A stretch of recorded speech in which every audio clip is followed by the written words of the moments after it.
मेरे प्रियो, पवित्र शास्त्र बाइबल में लिखा है वो मनुष्य जो अपने बाप से जिद कर कर हट कर कर अपने बाप से उसके जीते जी अपना हिस्सा लेकर वो दूर देश को जो चला गया था, वहां कुकर्म में उसने अपनी सारी संपत्ति उड़ा दी। वो कंगाल हो गया और फिर वो एक सूअर चराने वाले के पास गया। सूअर चराने वाले ने उससे कहा कि देख, इस देश में अकाल पड़ा है, मैं तुझे खाने के लिए सिर्फ वही दे सकता हूं जो सूअर खाते हैं। और वो फलियां उसे देने लगा, लेकिन वो फलियां वो मनुष्य कब तक खाता। एट द लास्ट उसे ख्याल आया, उसे होश आई, मैंने सच में बहुत बड़ी गलती करी है। मैंने अपने पापा के साथ, अपने डैडी के साथ गलत किया। मुझे ये नहीं करना चाहिए था। मैं उठकर अपने डैडी के पास जाऊंगा और उनसे कहूंगा, पिताजी, मैंने स्वर्ग और आपके खिलाफ गलत किया है, पाप किया है।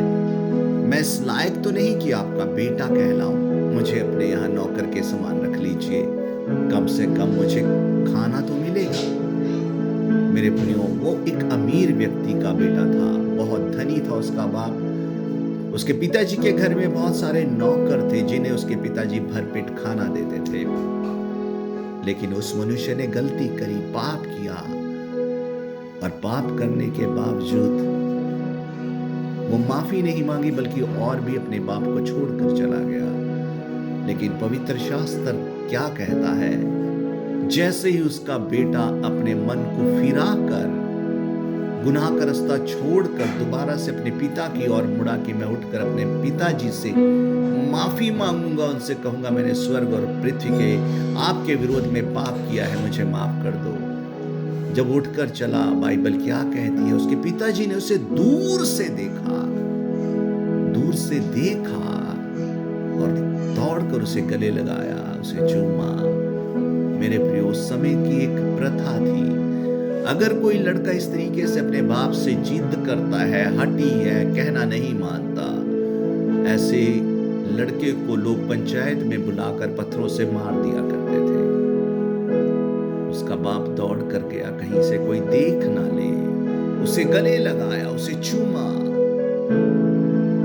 कि अगर किसी ने पत्थर मारने की कोशिश भी की तो वो पत्थर मेरे लगेगा, मेरा बेटा बच जाएगा। मेरे प्रियो, वो बाप उसे हर रोज देखता था कि मेरा बेटा मुझसे गलती करके गया है, वो जिद कर कर गया है, वो बेशक से मेरा दिल तोड़ कर गया है, लेकिन एक दिन मेरा बेटा जरूर आएगा। एक दिन मेरा वो मासूम सा चेहरा मुझे फिर से मिलेगा। मेरे प्रियो, एक बाप अपने बेटे से बहुत प्यार करता है। हम बाप को, शायद आप में से बहुत सारे लोग अभी तक नहीं समझते हो, लेकिन एक बाप अपने बेटे को रोज देखता है, मेरा बेटा ये कैसे करेगा, कैसे अपनी जिंदगी को सेटल करेगा। कल को अगर मुझे कुछ हो जाता है तो मेरा बेटा कैसे रोटी कर खाएगा, ये अपने परिवार का, अपने बच्चों का जीवन कैसे निर्वाह करेगा। सच में मेरे प्रियो, वो बाप अपने बेटे को हर रोज देखता था, अन्यथा अगर वो उसको भूल जाता तो उसे दूर से ना पहचानता, उसे देखता भी नहीं।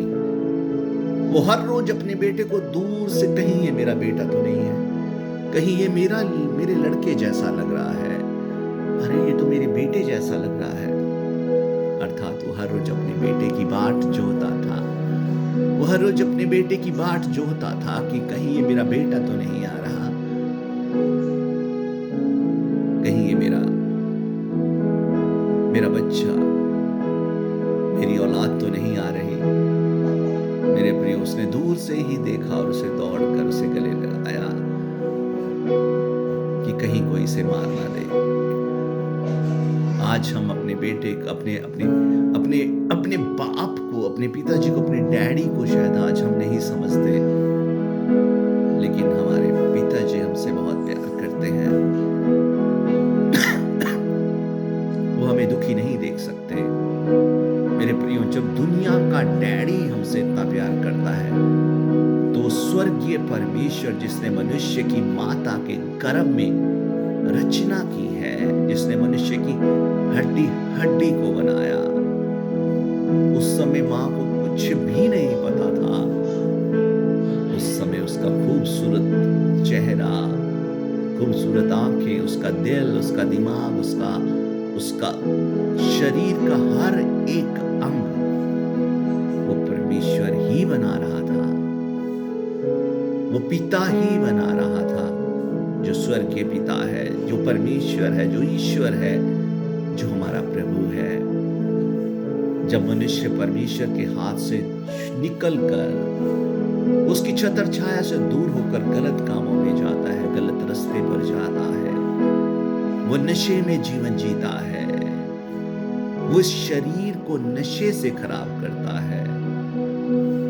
क्या हमारे डैडी हमारे इस शरीर को जब हम खराब होता हुआ देखते हैं, क्या उन्हें दुख नहीं होता?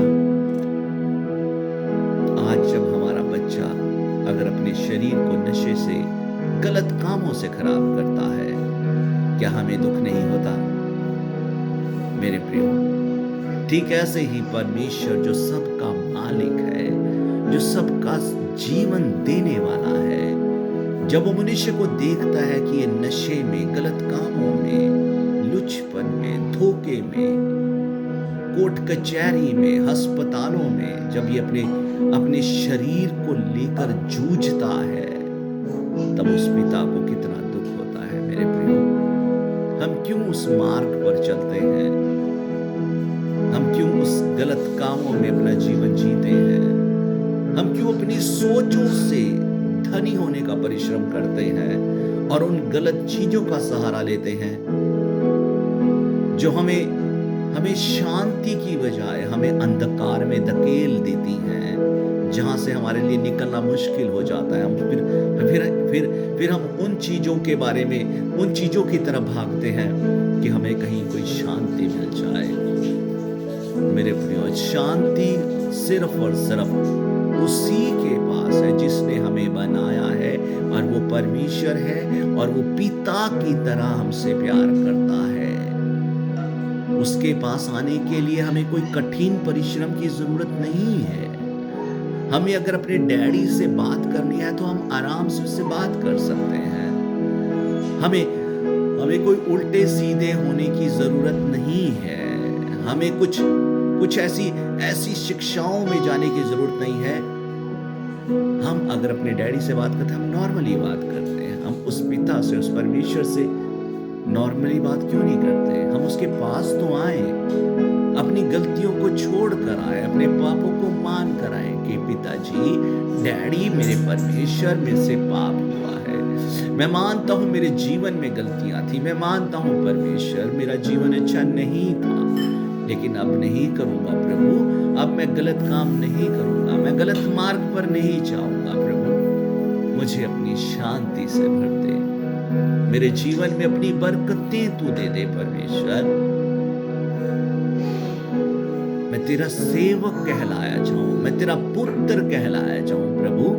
तू मुझ पर दया कर। हम अपने परमेश्वर से जब इस तरीके से बात करेंगे, वो हमारी सुनेगा, हमारे लिए अच्छा करेगा। मेरे प्रियो, वो प्रभु हमसे बहुत प्यार करता है। अगर हम अपने तरीके से धनी होने का, सफल होने का अगर हम परिश्रम करेंगे, मेरे प्रियो, आप हार जाएंगे। आप सही चलते चलते आप एक ऐसे मार्ग पर हो जाओगे जो आपको नरक लेकर जाएगा। एक मनुष्य शुरुआत करता है अच्छी सोचों से, लेकिन अगर उसके मन में धन है अपने तरीके से कमाने का, वो एक अच्छी शुरुआत करते करते गलत मार्ग पे हो लेगा। हम जितना मर्जी मनुष्य सोचे कि मैं गलत मार्ग पर नहीं जाऊंगा, मैं गलत रास्ते पर नहीं जाऊंगा, लेकिन मेरे प्रियो, एक शैतान एक ऐसी ताकत है जो परमेश्वर के अगेंस्ट काम करती है। वो मनुष्य को गलत मार्ग पर लेकर ही जाएगी अगर परमेश्वर उस मनुष्य के साथ नहीं है। और परमेश्वर तभी हमारे साथ नहीं होता जब हम गलत होते हैं, जब हम पाप में अपना जीवन जीते हैं, जब हम गलत मार्ग पर चलते हैं। आप एक बार फैसला तो लें, प्रभु मैं सही मार्ग पर चलूंगा, प्रभु आपको संभाल लेगा। शैतान आपको छू भी नहीं सकता। आप परमेश्वर के घर में आ जाते हैं, आप उसकी छत्र छाया में आ जाते हैं। मैं अपने डैडी के घर पे हूं, मुझे किसी पड़ोसी का डर नहीं। अगर मैं डैडी से भागकर कहीं और जाकर बसता हूं, मैं कैसे कह सकता हूं मेरे डैडी मेरी मदद करेंगे, क्योंकि मैं तो अपने डैडी से बहुत दूर हूं। यीशु आपसे प्रेम करता है। अपने जीवन में एक बार आप यीशु को निमंत्रण दें, वो आपको संभाल लेगा। प्रभु यीशु आपसे प्रेम करता है। मैं चंडीगढ़ से इवांजलिस्ट